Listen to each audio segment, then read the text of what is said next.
Welcome to Center Heist Productions. It is December 6th, 2024. Scary time. We're getting closer and closer to that big Christmas day. Isn't that scary? All right, please. First, follow, hit the likes, subscribe, please. That muchly appreciated. Thank you to those who are following, viewers. And if you could pass it on to your family members and friends, that would be muchly appreciated. And if you come across the channel, please don't leave without subscribing and hitting the like. You'd be doing us a huge favor here, as we've been over 2 years now building a credible channel, which tends to stick to the integrity side of factual info. I try to avoid um, rumorville as much as possible. Anyway, so let's get to the point now. Great pump up here. Good to see the Habs, a 2-game winning streak here. This is great.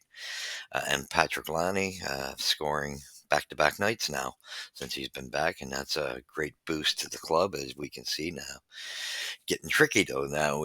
That might pull us the way it's going. It easily could pull us out of the top 5 for drafts. But either way, we know they got to start to have some positives. The way it was going was just a train wreck.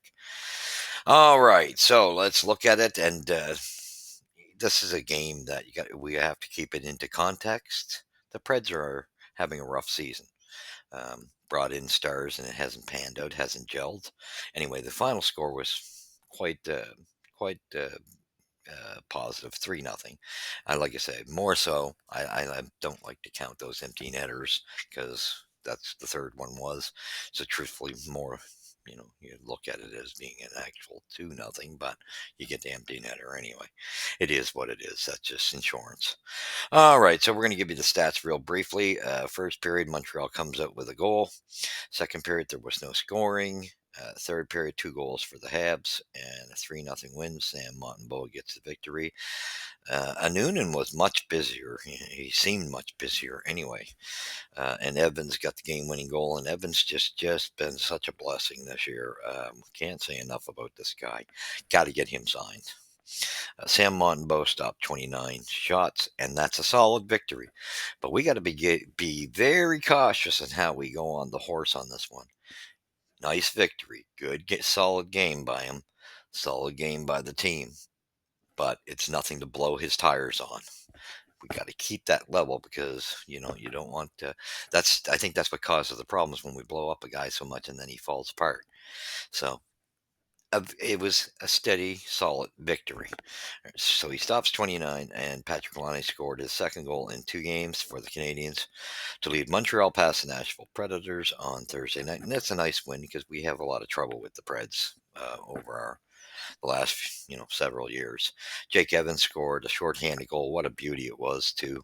And just the effort Joel Armia made to get into making that a 2-on-1, to kind of just make the defenseman eye him more so than, which bought Evans time to, as he hesitated just enough and took the shot instead.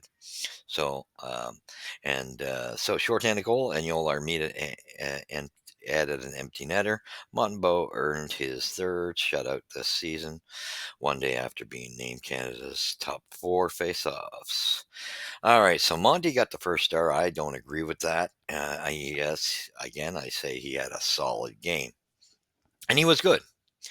But Jake Evans, to me, was the standout and should have been the first star. So I just think that should have been reversed.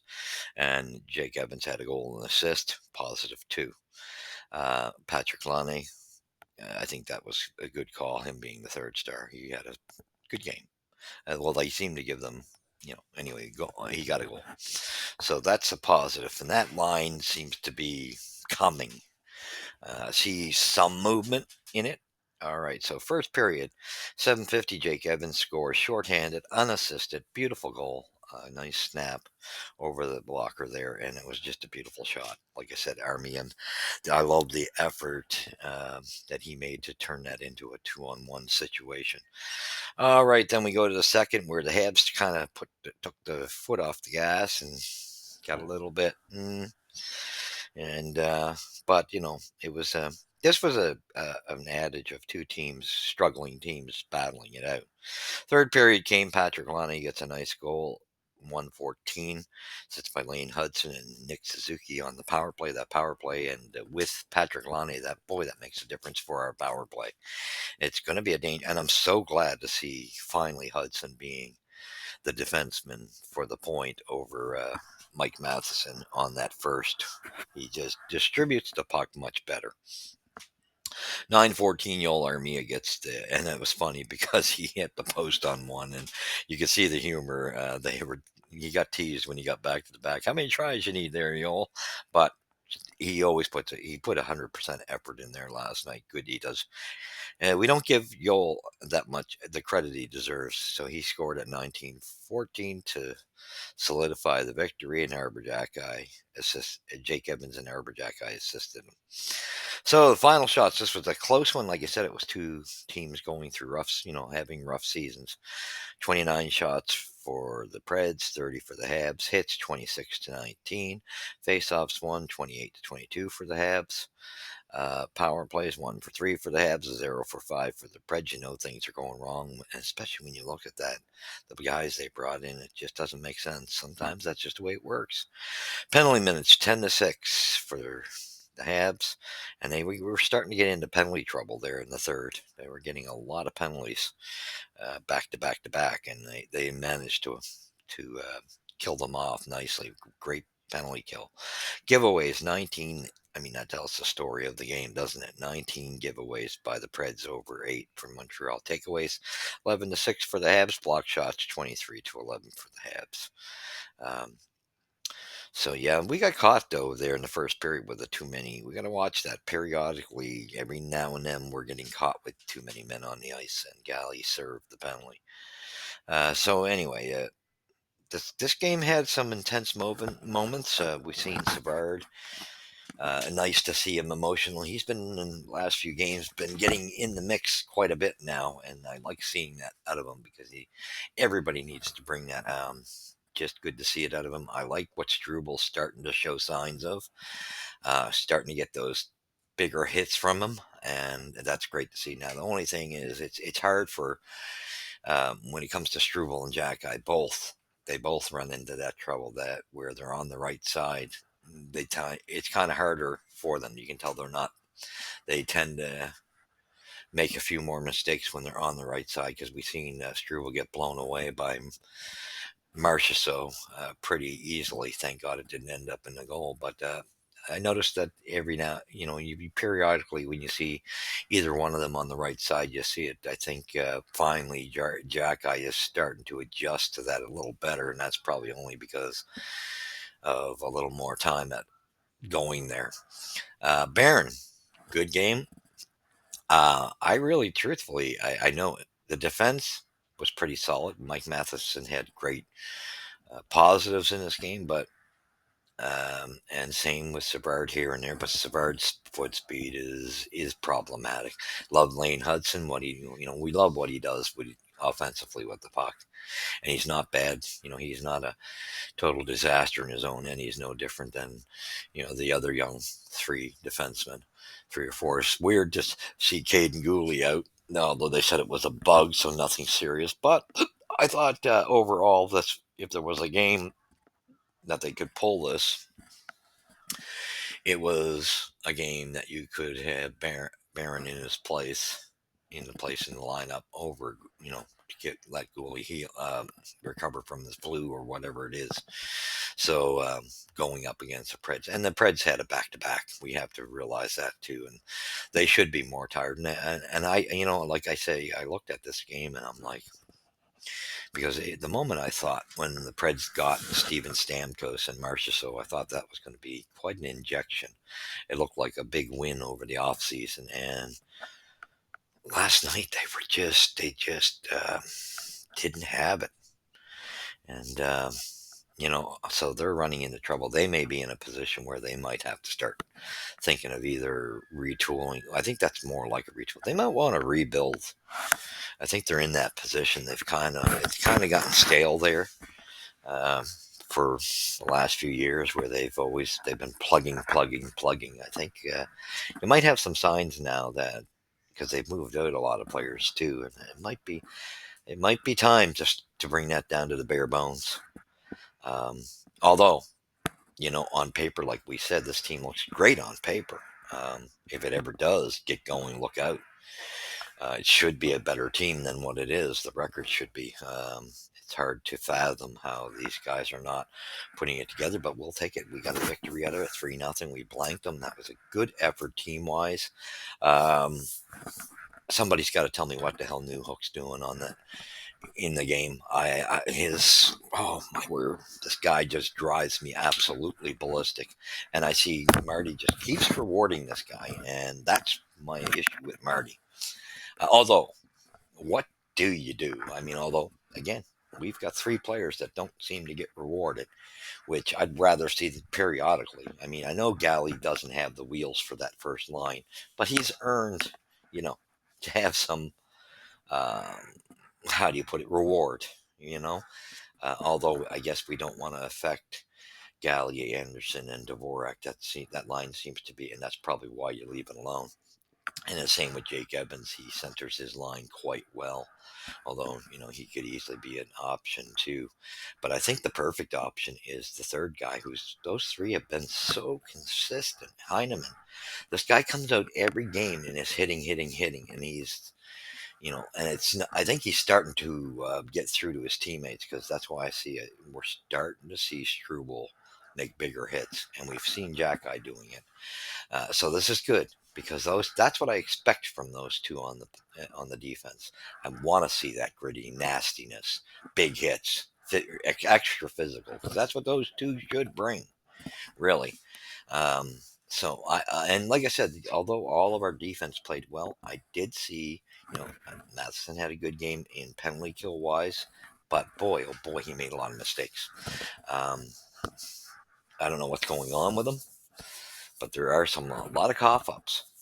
Same with Savard. Savard does not seem to know how to clear a puck out of his own end. The amount of times he had opportunity to get that puck out of their end when they were in a bit of trouble, he these guys got to work on this in practice big time. When you're in that much duress, get the puck the hell out there. If you got to ice it, ice it. But he just does not. And this is a veteran we're talking about. And we see it at a Matheson as well. So that's why I say these two veterans, as much as they bring some leadership, to me, they had more weaker points than the kids last night. So, yes, they had positives. The penalty kill, the Matheson was extremely solid with the penalty kill, but they're getting stripped the puck a lot. They're not clearing it, and that bothers me because you run into a true competitor like Washington coming in. We're going up against Washington, and that's not going to be any feat for us. Lately, we haven't played them well, and Ovi's been on a fire. And with a couple of the trades they made, yes, you're seeing I'm going beard here, so I'm kind of looking scruffy. But so it's a little itchy. Um, it's like I say, there's still a lot that's got to be worked out. Great to see Patrick Laine get another one. And man, what a wrist shot that guy's got. You don't realize it until you watch it. And this has made our power play one unit really effective. What a difference! Adding him onto that power play, taking Doc out of it, and putting Hudson at the point. What a beautiful line that is. Now, in the future, I think we're going to have to look at this too down the road. That is, I mean, we got to realize what is. Although Patrick Lonnie is not that old either, so this guy might be with us. And if he's that content, and he seems to be so positive, he's enjoying his time here, and really enjoys Montreal. So maybe he takes the pay cut because he's going to, when that contract's up, he's probably going to want his final payday because they'll be getting to that point. But I think some points were made by Pierre Maguire and Brian Wild, and I think he's so happy finally on a team that this guy might take a bit of a pay cut if you can give him 6 years, you know. So that would be something to think about because, we got to start thinking. Yes, I do like that second line for size. And I think, good to see that Slab was hit more last night, but there's still that leg thing. And I found him and Doc played better in the early going of the game. It was as the game wore on that you started to see the legs not moving again. And the word is that Kent Hughes really laid into Slap, and I think he should have. They got this guy, and this guy can. We know what Slap can do, and Slap's got to figure it out, and he's got to get out of easy street thought process. I don't know why he got into that mode in the first place. Maybe this just figuring out who he is, his game, and so they say some of these guys it takes till about your year five, and that's what it kind of looks like. But there's combinations here. Do you break that line up at some point? Because I know everybody's looking at what happens if you put Lonnie on that. Yeah, well, it's going to make it a powerhouse line. But what happens to line two? Does that totally decimate a line two? That's the problem with that. Yes, in a perfect world, Lonnie being on line one, maybe next year, that could be the case because you'll have Demidov. But maybe right now you might want to keep Lonnie on line two so you have a line two because we're going to probably need the when Demidov gets here, that'll give us a little more to work with for line two next year. So then maybe you could play with that next year, the Lonnie on the first line issue. Slav, we know he's not the same unless he's on line one. But he's good to see him. Like I said, there was improvements in his game until the third period. Started seeing the feet not move again. Same thing with Doc. Doc showed some good signs as well, but his face-offs, I think Doc's been kind of hit and miss on the face-off nightly. Sometimes he's doing better and then last night was only a 40 some odd percentile. That's got to improve. However, I think Pierre Maguire made a very valid point. You don't always, if you got a center that is a good center, the rest of his game, and we know if Kirby gets to where he can be, he is a good center. He's just not so great in the circle. So can you live with maybe you have to get a centerman, but a centerman that can play the wing, and you leave Kirby, maybe that's the thing. But we got to see. We have to give it till the end of this season. And maybe the point they made last night on Tony's show was it may even take till 20 games into next season for Kirby. But to me, that's kind of, yeah. I'd like to see. And I know it is. I've had that injury, so I know how grueling it is. And it did take me about a year and a half when I had it to totally get back to myself. So maybe that's the case. Maybe that's exactly the case. I just would assume at the professional level, there's more, bonuses of therapy, bonuses that the organizations have for them to progress that that injury. But an injury is an injury, and it plays on the mind. But I honestly think Kirby Doc just needs I think both him and Slav need a psychologist. I'd be, I'm very, I think Laine should have a chat with them. I think those two, because I think Slav gets hard down on himself, and I think Doc's falling into that this season. And Doc, and we know Doc, people got to back off Doc.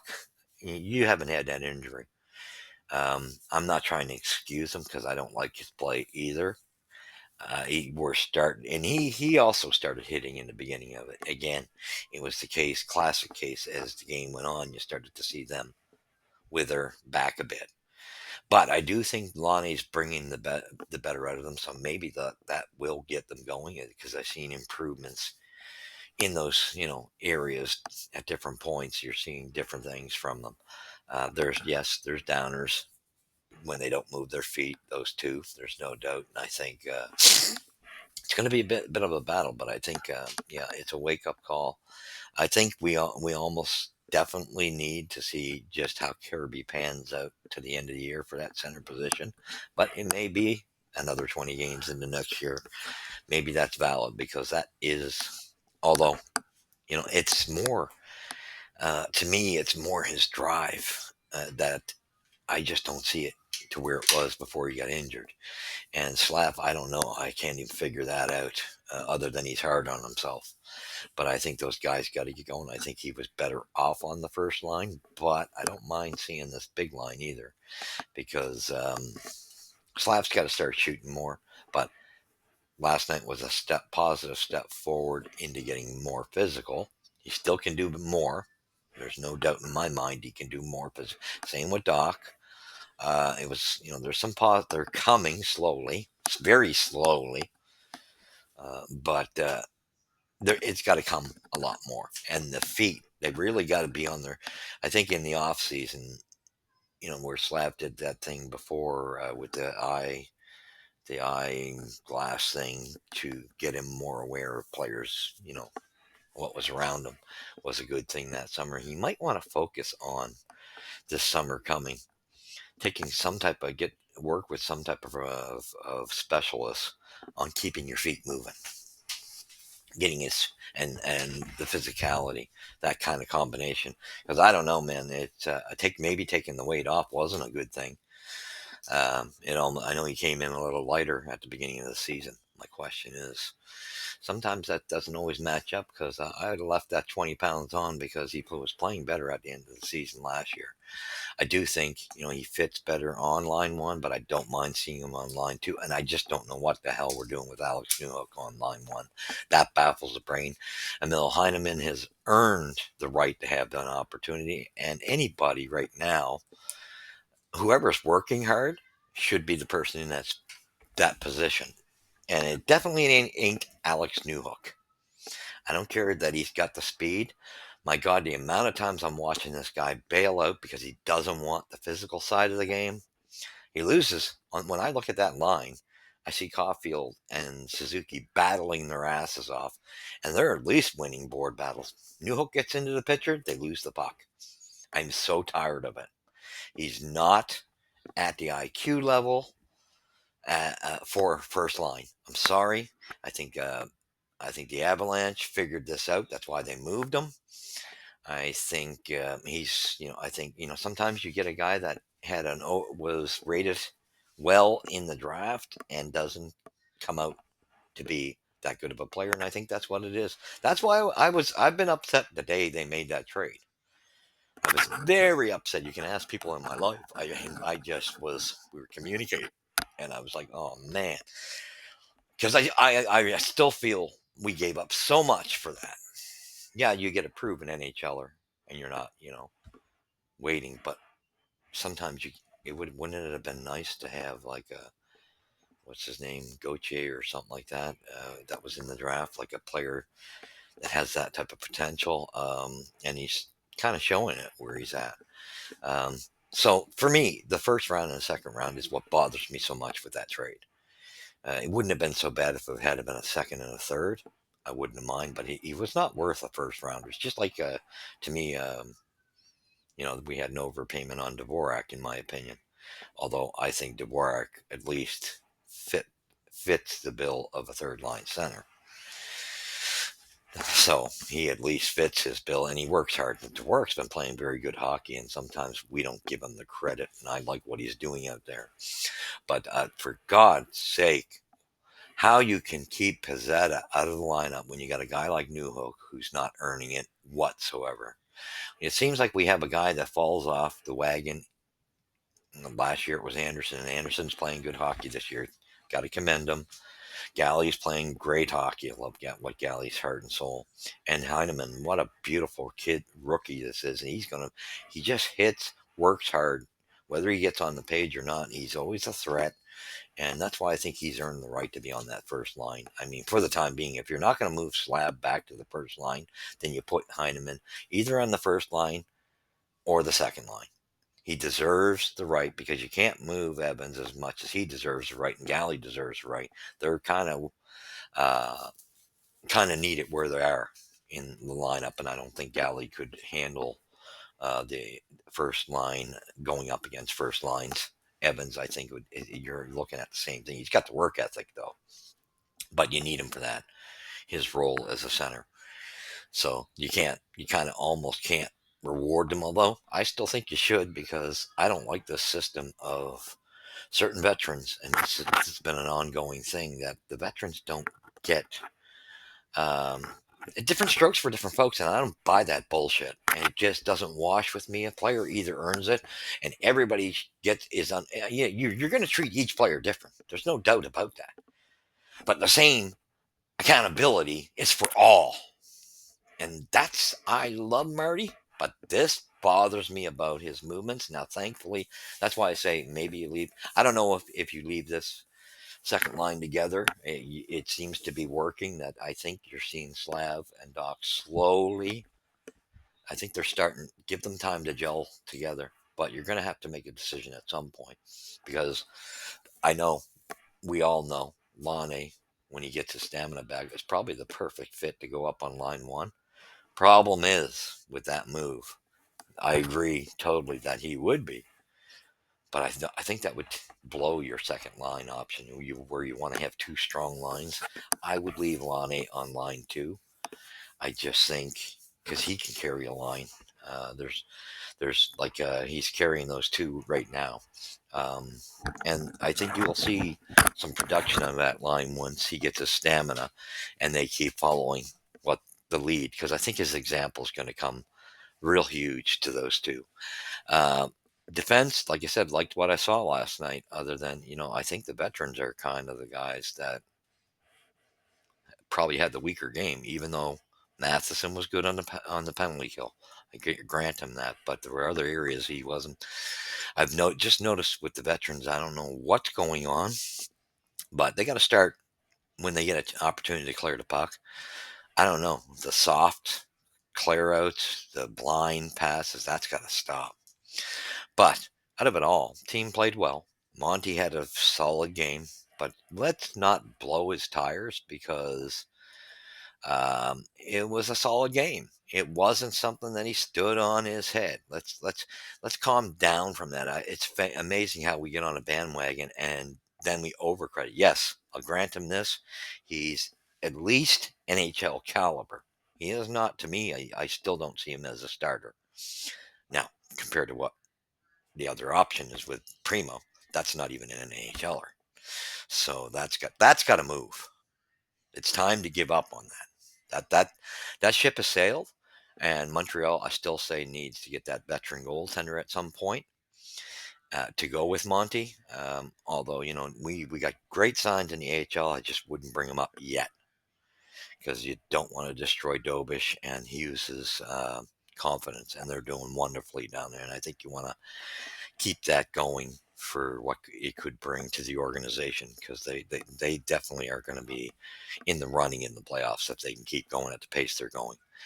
Good signs down there, but I'd leave all those kids. I don't know what the deal is going to be with Waugh, because I was kind of disappointed when he got the second call up. He wasn't showing me anything, so I don't know what's going on with him. But we do know this much. It looks like I think Doc and Slab are going to come out of this funk. When is the question? And like I said, we've seen positive signs of a lot more physicality out of Slav. Doc had some, not to the degree of Slav. He had some, but it's the feet moving, and I think that's the big thing with those two. They just got to get those feet moving. So with that being said, it'll be good to have Gooley back, but boy, we got a real tough game, and I think it's going to be a hard one to come out with a victory with, like playing the Capitals this Saturday, and we'll see what happens. But go Habs, go! Good victory, we'll take it. And remember, you've seen it here, where the puck drops first, center ice. Please hit the like, subscribe, share it with your friends and family, and until the review with the Capitals, we'll see you then. God bless. Go Habs, go!